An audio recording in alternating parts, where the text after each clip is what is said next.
और मौलिक अधिकार के साथ जो उसकी बात बड़ी महत्वपूर्ण तरीके से होती है वो राज्य के नीति निर्देशक तत्व है। लेकिन दोनों में अंतर क्या है? इसका मुख्य लक्ष्य राजनीतिक लोकतंत्र की स्थापना करना है। संविधान का भाग 3 अनुच्छेद 12 से 35। 21 में जीवन जीने का अधिकार है। 21A में प्यारे बच्चों जब संविधान का संशोधन किया गया, शिक्षा का अधिकार। अब ये देखिए डीपीएसपी से ही लाया गया है। राज्य के नीति निर्देशक सिद्धांत जब संविधान बना था उस समय ग्राम पंचायतों के लिए विशेष कानून नहीं थे। राजनीतिक लोकतंत्र आएगा, इससे सामाजिक और आर्थिक लोकतंत्र आएगा। मैंने यहाँ तो राजनीतिक रूप से सबको। हेलो मेरे प्यारे स्टूडेंट्स, स्वागत है आपका PW arts Hindi medium class 11-12। राजनीति विज्ञान, पॉलिटिकल साइंस, नागरिक शास्त्र, चाहे कक्षा 11-12 हो या यूपीएससी के एग्जाम तक हो, एक बड़ा इंपॉर्टेंट फैक्टर या बड़ा इंपॉर्टेंट टॉपिक होता है मौलिक अधिकार बनाम राज्य के नीति निर्देशक तत्व, यानी फंडामेंटल राइट्स वर्सेस डीपीएसपी यानी directive principle of state policy. हमारे प्यारे स्टूडेंट्स, हमारे भारत के खूबसूरत संविधान में दो बड़े महत्वपूर्ण संवैधानिक उपबंधों का एक तरह से समावेश किया गया है। दो बड़ी खूबसूरत चीजें डाली गई हैं और वो ये है, एक है आपका मौलिक अधिकार और एक है आपका डीपीएसपी। पर आपके दिमाग में अक्सर ये डाउट रहता है कि इन दोनों में मुख्य अंतर क्या है, इनमें से ज्यादा महत्वपूर्ण क्या है, इनमें से किसके लिए हम अदालत जा सकते हैं, किसके लिए नहीं जा सकते हैं। इसका एक बहुत संक्षिप्त में छोटा सा विवरण मैं आपको दूंगा और मौलिक अधिकार और डीपीएसपी दोनों के बीच में अंतर बताते हुए एक एक करके सारे मौलिक अधिकार और डीपीएसपी की एक लिस्ट भी आपको दिखाऊंगा। वैसे तो ये टॉपिक 3-4 घंटे का है, पर मैं कोशिश करूंगा कि अगले 10-15 मिनटों में आपको एक संक्षिप्त विवरण इसका दे सकूं, जिससे एक थोड़ी सी बेसिक क्लियरेंस आपके दिमाग में आए। तो आइए फटाफट से इस सेशन को देखते हैं। उसके पहले प्यारे बच्चों, ये हमारा टेलीग्राम का लिंक है, इससे आप आराम से टेलीग्राम में ज्वाइन हो सकते हैं अवनीश सर के बुलडोजर गैंग में, और आगे के अपडेट्स के लिए हमसे बने रह सकते हैं। प्यारे स्टूडेंट्स, भारत के संविधान में जब संविधान बनाया गया तब दो बड़ी महत्वपूर्ण चीजों की बात हुई। एक मौलिक अधिकार, जिसको भारत के संविधान के भाग 3 में डाला गया। किसमें? भाग 3 में। और प्यारे बच्चों, एक राज्य के नीति निर्देशक तत्व, जिसे भाग 4 में डाला गया। आज कुल 22 भाग हैं, लेकिन इन भागों में सबसे महत्वपूर्ण कौन सा है? मौलिक अधिकार। और मौलिक अधिकार के साथ जो उसकी बात बड़ी महत्वपूर्ण तरीके से होती है वो राज्य के नीति निर्देशक तत्व है। लेकिन दोनों में अंतर क्या है? अगर हम मौलिक अधिकारों की बात करें तो वो आपके दावे हैं जो राज्य के प्रति या राज्य के सामने आपका हक बनता है, आप ले सकते हैं।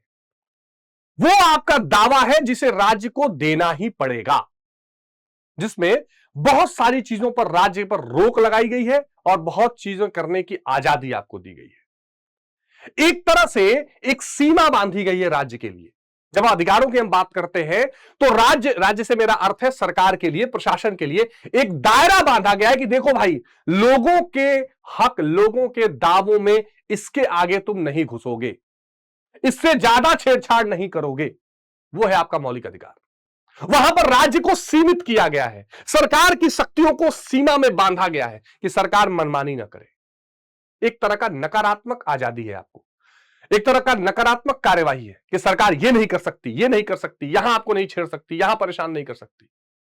वही जो राज्य का नीति निर्देशक तत्व है वो एक सकारात्मक पहलू है, एक सकारात्मक पहले कि राज्य को क्या क्या करना चाहिए। जब एक नीति बनाए सरकार, जब एक कानून बनाए सरकार, जब सरकार लोगों की भलाई के बारे में सोचे, कल्याण के बारे में सोचे, तो असल में सरकार को क्या कदम उठाने चाहिए, यह है राज्य का नीति निर्देशक तत्व। अब सबसे महत्वपूर्ण बात यह है कि one is justifiable in the court of law. Justifiable, मौलिक अधिकार अगर आपका छीना जाता है तो आप उसके लिए अदालत में जा सकते हैं। भारत का संविधान अनुच्छेद 32 सीधे सुप्रीम कोर्ट जा सकते हैं। संविधान का अनुच्छेद 226 हाई कोर्ट जा सकते हैं। लेकिन राज्य के नीति निर्देशक तत्व की सरकार को ये करना चाहिए, इसके लिए आप कोर्ट नहीं जा सकते, क्योंकि अगर कोई सरकार नहीं कर पाएगी तो रोज लोग कोर्ट ही में जाएंगे। हमारे साथ, हमारे ये न्याय नहीं हुआ तो हम कोर्ट में जाएंगे, ये नहीं हुआ तो हम कोर्ट में जाएंगे, सरकार ने कहा था शिक्षा देंगे, नहीं मिल पा रही है, कोर्ट में जाएंगे। तो ये एक व्यवहारिक समस्या भी थी। किसी ने पूछा संविधान जब बन रहा था कि अगर इसके लिए कोर्ट नहीं जा सकते तो इसकी जरूरत क्या है? Why do we need the DPSP if we cannot go to the court for the justice? तो अंबेडकर साहब ने एक बड़ी खूबसूरत बात कही। उन्होंने कहा, yes, this is not justiciable in the court of law, but this is justiciable in the court of public। कि हाँ, ये ठीक है कि हम इसके लिए कोर्ट नहीं जा सकते, ये अदालतों में नहीं जाया जा सकता, पर जनता की अदालत में तो जाया जा सकता है ना, कि कौन सी पार्टी, कौन सा नेता हमारे लिए ये कल्याण की कदम उठा रहा है। नहीं उठाएगा तो सरकार उसकी गिरा दी जाएगी। तो ये सबसे प्रमुख अंतर इन दोनों के बीच में है। ये एक सकारात्मक पहलू है, ये एक नकारात्मक पहलू, कि भाई ये सरकार नहीं कर सकती, आपके ऊपर एक, सरकार के ऊपर एक सीमा लगाई गई है। दूसरा, इसके लिए आप कोर्ट में जा सकते हैं, इसके लिए आप कोर्ट में नहीं जा सकते। आइए एक एक लाइन देखते हैं। ये वे अधिकार हैं जो नागरिकों के व्यक्तिगत विकास के लिए अनिवार्य हैं। संविधान द्वारा इन्हें कानूनी सुरक्षा प्राप्त है। संविधान ने कानूनी सुरक्षा दी हुई है। भाग 13 अनुच्छेद 12 से 35। अभी मैं डिटेल में भी एक एक अनुच्छेद आपके सामने पढ़ूंगा जरूर, ताकि आपका एक रिवीजन हो जाए। ये न्याय योग्य है, यानी इनके उल्लंघन पर आप सीधे कोर्ट जा सकते हैं। अनुच्छेद 32 में इस बात को कहा गया है। इसका मुख्य लक्ष्य राजनीतिक लोकतंत्र की स्थापना करना है। संविधान का भाग 3 अनुच्छेद 12 से 35। और मौलिक अधिकारों का जो स्रोत है, जहां से हमने संविधान में मौलिक अधिकारों को ग्रहण करने की प्रेरणा पाई है, वो है अमेरिका का संविधान, बिल ऑफ राइट्स, यूएसए। और राज्य के नीति निर्देशक तत्व की जहां से हमने प्रेरणा पाई है, वो है आयरलैंड का संविधान, आयरलैंड। ये वे आदर्श है, देखिए आदर्शों की बात कही गई है। राज्य के नीति निर्देशक, नीतियां कैसे बने, वो तत्व, जहां से राज्य को एक आदर्श, एक आइडियल, जैसे हम कोई जब अच्छा काम करते हैं तो अपने पुराण में, गीता कुरान हर जगह देखते सोचते हैं ना कि ये करना चाहिए, ऐसे ही एक तरह का वो तत्व दिया गया, एक निर्देशन दिया गया है। ये आदर्श और निर्देश हैं जिन्हें राज्य को कानून बनाते समय ध्यान में रखना चाहिए, ताकि समाज का कल्याण हो सके। ये गैर न्याय योग्य है, यानी इनके लिए आप कोर्ट में चुनौती नहीं दे सकते। इसका मुख्य लक्ष्य कल्याणकारी राज्य और सामाजिक आर्थिक लोकतंत्र, यानी देश में सामाजिक समानता आए, आर्थिक समानता आए, हर व्यक्ति। कुल मिला के आप ये समझिए कि जिस ख्वाब या सपने के साथ संविधान को बनाया गया, उस ख्वाब को, उस सपने को हकीकत करने के लिए जो प्रयास या जो कह सकते हैं जो आदर्श है, वो यहां आपको देखने को मिलेंगे। ताकि आज भी जब लोग संविधान को पढ़ें तो याद करें कि किस सपने के साथ हम संविधान बनाने चले थे। ये इसका इंपॉर्टेंस है। मैं थोड़ा सा चाहूंगा कि मौलिक अधिकारों पर अगर हम एक नजर डालें, कि भैया अनुच्छेद 12 से 35 में, अनुच्छेद 12 में राज्य की परिभाषा दी गई है कि राज्य का मतलब क्या है। उसमें संसद भी है, सरकार भी है, पंचायत भी है, निकाय भी है, सब कुछ है। अनुच्छेद 13 में कहा गया है कि अगर मौलिक अधिकारों को खराब या गिराने वाला कोई कानून आता है तो उस कानून को ही खराब मान लिया जाएगा, गिरा दिया जाएगा। अनुच्छेद 14 में आप जानते हो कि 14 से जो 18 हमारे देश का संविधान है, उसमें समानता का अधिकार है। और अनुच्छेद 14 में बताया गया है कि कैसे हर व्यक्ति कानून के सामने एक समान है, और समानों के बीच समान जैसा व्यवहार। समानता का मतलब ये नहीं होता कि सबको एक समान कर दो। समानता का अर्थ एक समानता नहीं होता है। आप राष्ट्रपति की तनख्वाह और एक क्लर्क की तनख्वाह एक नहीं कर सकते। राष्ट्रपति का आवास और क्लर्क का आवास एक नहीं कर सकते। हाँ, एक जैसे जो लोग हैं, आप क्रिकेट के खिलाड़ियों पे हॉकी का नियम थोड़ी लगा सकते हैं कि सब खिलाड़ी हैं तो एक ही नियम लगेगा, ऐसा नहीं है। तो एक समान जो लोग हैं उनको एक समान समझा जाए, और हाँ, कानून की नजर में सब बराबर हो, कोई बड़ा छोटा ना हो। अनुच्छेद 14 आपसे ये कहता है।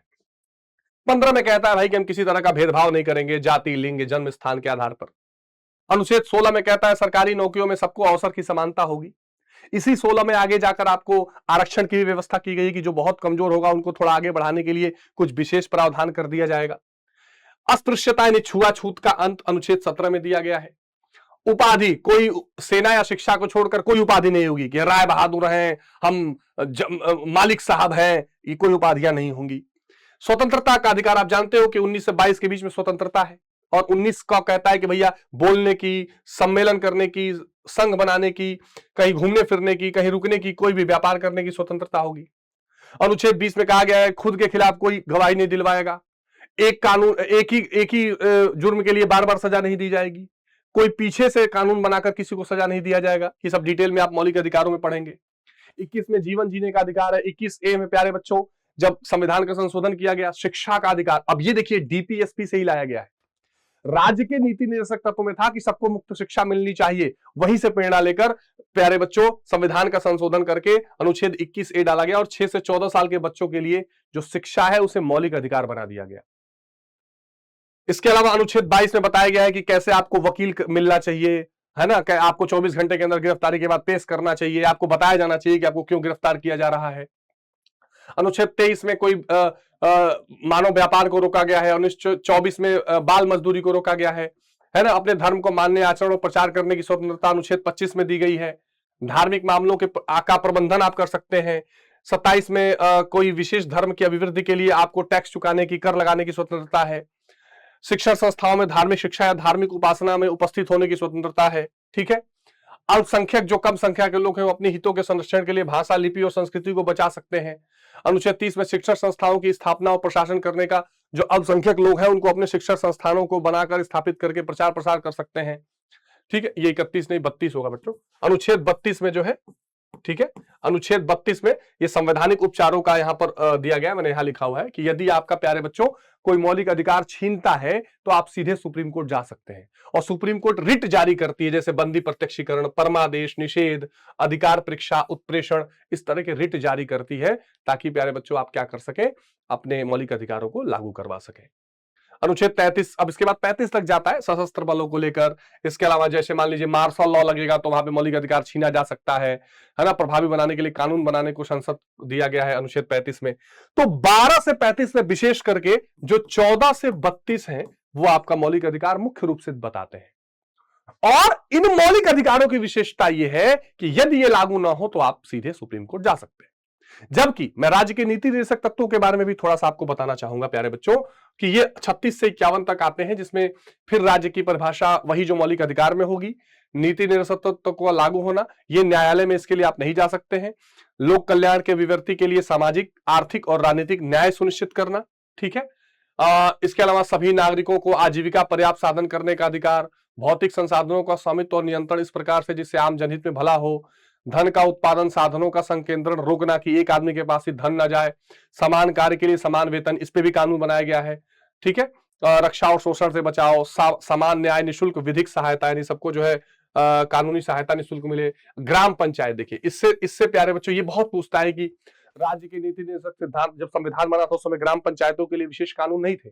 इसमें डाला गया कि ग्राम पंचायतों को बढ़ाने की कोशिश होनी चाहिए, इसलिए आपके संविधान का जो भाग 9 आप जानते हो 9A, ग्राम पंचायतों के संगठन की बात कही गई है ना। इसके अलावा कुछ दशाओं में बेरोजगारी में काम, शिक्षा के लोक सहायता पाने का अधिकार, काम की न्याय संगत मानवीय दशाएं, और प्रसूति महिलाओं को यानी बच्चों का जन्म हो इसमें भी सहायता मिलनी चाहिए, है ना। निर्वाह मजदूरी, शिष्ट जीवन स्तर, उद्योगों के प्रबंधन में कामगारों की भागीदारी, सहकारी समिति का गठन जिससे सरकार और आम लोग मिलकर काम कर सके।